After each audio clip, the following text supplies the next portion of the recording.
De volta com você que se liga aqui no Mestres da História, eu sou o professor Edenilson Moraes. E aí, meu amigo, se você ainda não é inscrito no nosso canal, o que você está esperando? Se inscreva no nosso canal para receber constantemente as nossas atualizações. Nosso canal aqui, Mestres da História com o professor Edenilson Moraes, irá apresentar uma série de videoaulas para você que está se preparando para o Enem, para você que está se preparando para os principais vestibulares do Brasil. Muito bem, senhoras e senhores, hoje estamos aqui para falarmos sobre a diáspora africana, um tema muito importante, pois diz respeito diretamente com a história do Brasil. Vou começar falando o que foi, afinal de contas, a tal da diáspora africana. Bom, a gente sabe que a palavra diáspora significa dispersão.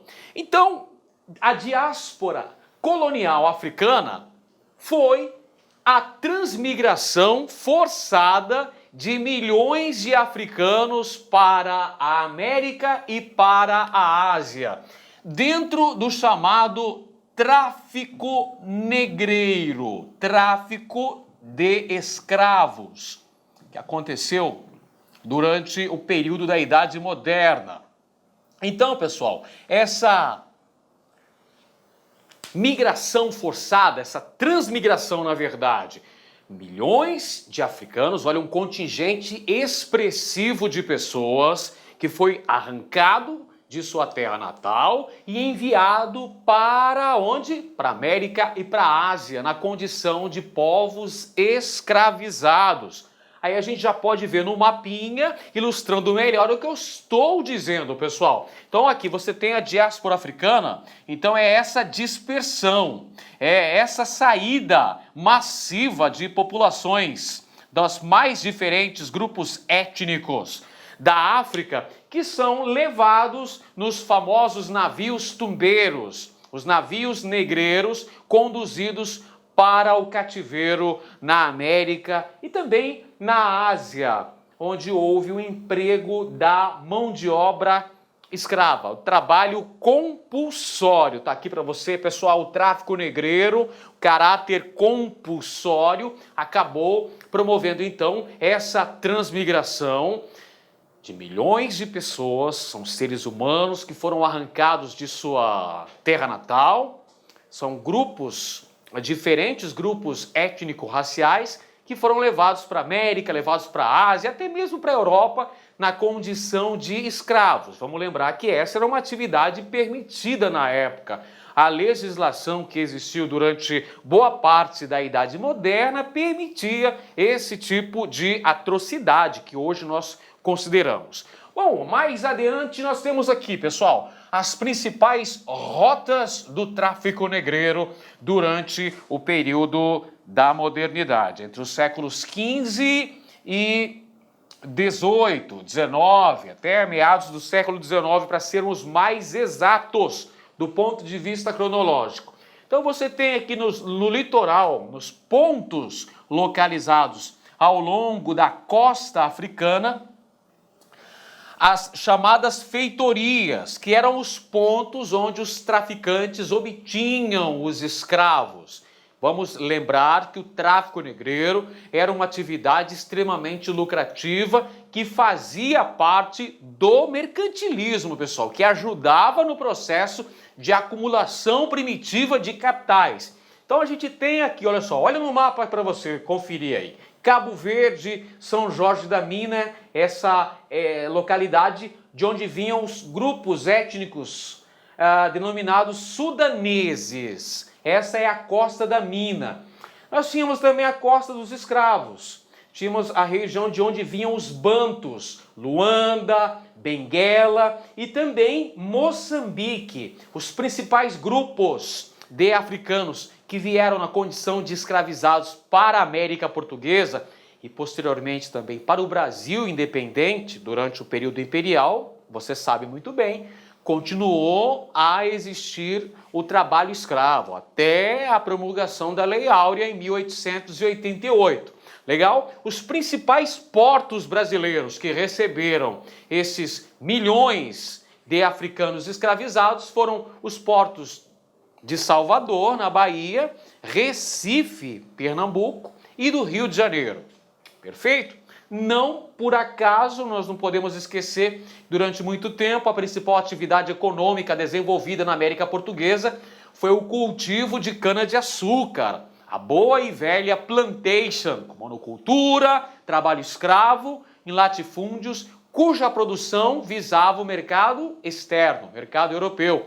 Utilização, portanto, de mão de obra escrava. Depois a gente teve a época da mineração no Brasil, no século XVIII, Minas Gerais, Goiás, Mato Grosso, também com a utilização massiva de mão de obra escrava. Posteriormente, já no século XIX, com o Brasil independente, nós tivemos uma outra riqueza, que era o principal produto da exportação brasileira, o principal produto da pauta das exportações durante o Império, você sabe muito bem, foi o café. E durante muito tempo, no Vale do Paraíba e também no Oeste Paulista, utilizou-se mão de obra escrava. Mão de obra escrava. Tá certo que com as leis abolicionistas que foram sendo aprovadas ao longo da segunda metade do século XIX, o Oeste Paulista começou a incentivar a vinda de imigrantes europeus em substituição à mão de obra escrava, porque o pessoal lá do Oeste Paulista sabia que a escravidão estava com os dias contados. Mas essa é uma outra história que a gente conta num outro episódio, eu conto com você. Bom, agora eu trago alguns números para ilustrar muito bem a nossa aula, que falam sobre a marcha da escravidão. Vejam só os números como são expressivos, moçada. 5 milhões, veja só, 5 milhões é o número de escravos africanos trazidos para o território brasileiro no período que vai de 1550, quando começou a entrada mais expressiva de contingentes africanos, até 1856, porque você sabe que no ano de 1850 tivemos a decretação da Lei Eusébio de Queiroz, que proibia o tráfico intercontinental de escravos. Olha só, 660 mil é o total estimado de mortos apenas durante a travessia transatlântica. Veja que número extremamente expressivo, pessoal. Mais de 500 mil de pessoas morreram nos infectos navios negreiros que cruzavam o oceano, da costa africana para a costa brasileira. Então era uma verdadeira via crucis. 41% da população do Rio de Janeiro era composto por escravos em meados do século XIX, pessoal. E 60% dos escravos trazidos a partir de 1841 para o Brasil eram, pasmem os senhores, crianças. Então são números expressivos, trabalhados pela Slaves Voyage Organization da Universidade de Harvard, nos Estados Unidos, por Luiz Felipe D'Alencastro, um dos principais nomes, uma das autoridades quando o assunto é tráfico negreiro, quando o assunto é escravidão africana na América. O seu livro, O Trato dos Viventes, vale a pena ser conferido, viu, pessoal? Bom, ainda temos nessa aula de hoje falar sobre as influências africanas, pessoal. Você sabe muito bem que a escravidão africana vigorou por quase 400 anos aqui no nosso país e, evidentemente, com esses cerca de 5 milhões de africanos que vieram para o nosso país na condição de escravos, trouxeram também sua cultura, suas raízes culturais, suas tradições, suas religiões, sua culinária, sua vestimenta, a sua linguagem, e tudo isso contribuiu para a formação das características da população brasileira. Você sabe muito bem que o Brasil é uma fusão de vários tipos de cultura. A cultura nativa, a cultura dos indígenas que já estavam por aqui, a cultura do europeu, português, que veio como colonizador, a cultura dos africanos, que para cá vieram na condição de escravos, a cultura dos demais imigrantes que também vieram para o Brasil e também ajudaram a nossa composição populacional. Mas no caso específico desta aula, a gente está falando sobre a diáspora africana. Então a gente vai comentar as influências africanas no Brasil. Uma influência para você aqui, pessoal, religião. Religião. Nós temos aí as famosas religiões de matriz africana. As religiões que foram trazidas por aqueles contingentes de negros escravizados que para cá vieram e houve um processo de sincretismo. O que é o sincretismo? Uma fusão com a religião hegemônica naquela época. Qual que era a religião hegemônica naquela época? Ora, a religião católica. Então, fundiu-se elementos da religiosidade africana com elementos ligados ao catolicismo, gerando esse verdadeiro sincretismo religioso.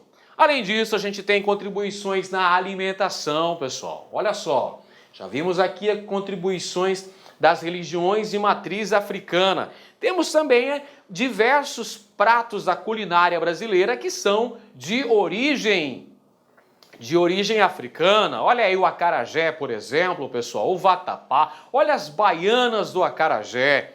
A própria composição populacional do Brasil é outro exemplo de influência cultural, fruto do período da escravidão que vigorou no Brasil. Um contingente expressivo da população brasileira atual ou tem algum tipo de descendência com os africanos. Linguagem, claro, pessoal, muitas palavras que nós usamos, muitas vezes inconscientemente, são palavras de origem africana, pessoal, beleza? Uma série de palavras aí são de origem africana. Música, olha, muitos ritmos musicais aí têm total influência africana.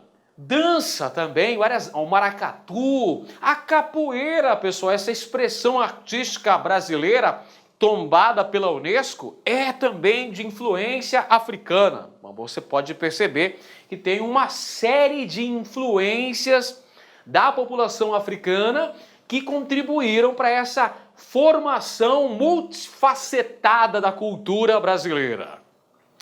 Muito bem, agora o que nós também, infelizmente, são os reflexos do escravismo no Brasil, pessoal, que são, infelizmente, diversas situações de segregação social e racismo, práticas segregacionistas e excludentes, além de diferentes oportunidades, tanto no mercado de trabalho quanto na questão da escolaridade, pessoal. A gente pode colocar, por exemplo, aí diferenças no trabalho, diferenças nas oportunidades em relação à ascensão na carreira acadêmica.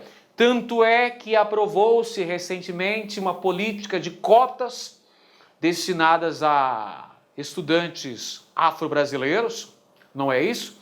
A gente tem, infelizmente, ainda práticas segregacionistas de expressão de racismo no Brasil, que infelizmente continuamos a assistir, mas sempre na torcida para que isso seja superado. Então é isso aí, pessoal, que a gente tinha para falar sobre hoje em relação à diáspora africana, não é isso?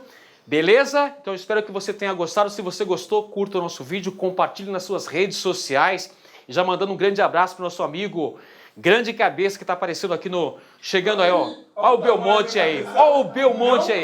Não corta. É ele mesmo. Grande abraço, Tudo Belmonte. bom? Satisfação te encontrar aqui. Fera. Esse aqui, Muito fera. eu sou fã desse cara, que um dia ainda você é 10% do que ele é, hein? Esse cara é bom, esse cara é bom. Até parece. Tem que ficar com o cabeção muito grande, não vai dar certo, né?